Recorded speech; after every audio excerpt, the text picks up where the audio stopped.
It's not just Uttar Pradesh. The Congress has failed in another state, and this is West Bengal. Weeks of talks came to nothing in the end. The CPIM says that it will wait to make any comment till it gets official confirmation from the Congress party. Nevertheless, the left has announced candidates for 25 seats in West Bengal in its first list. The Congress was left with only 17 seats, which they did not accept. The alliance was always a contradiction. The left had come to power in the state, taking on the Congress party, and until Mamata Banerjee emerged as a challenger to the left, it was the Congress which was the left's arch rival in the state. The other thing that killed an agreement was the left front announcing names of Congress candidates. In the list of the left front, Karim was mentioned as a candidate for Birbhum constituency. It did not mention which party he would represent. Was this the idea of the left to force more defections from the Congress party and weaken it? We don't know.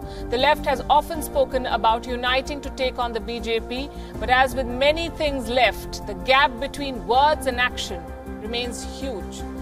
So what are the implications of this falling out?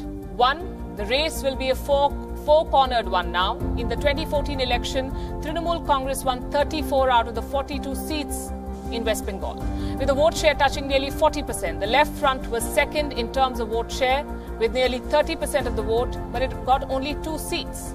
And that was the worst performance for the left in the state in many, many decades. The BJP also won 2 seats in 2014, but the vote share of the BJP rose sharply. It was 17%.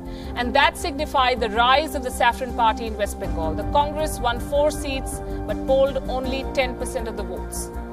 So in specific small pockets, the Congress was strong, but on the whole in the state, the party saw significant cut in the votes. They say one swallow does not make a summer. So we look at the previous elections, 2009. Then again, the left front was the largest party in terms of votes, but in terms of seats, it won only 15. Mamata Banerjee got more, 19 seats out of 42. The Congress clocked 13% of the total votes, but won only 6 seats.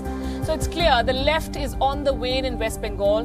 There are no new leaders to build the party around them. Mamata Banerjee remains popular with the voters, and with left and Congress breaking up at the last minute, Mamata's main challenger now will be the Bharatiya Janata Party, the BJP.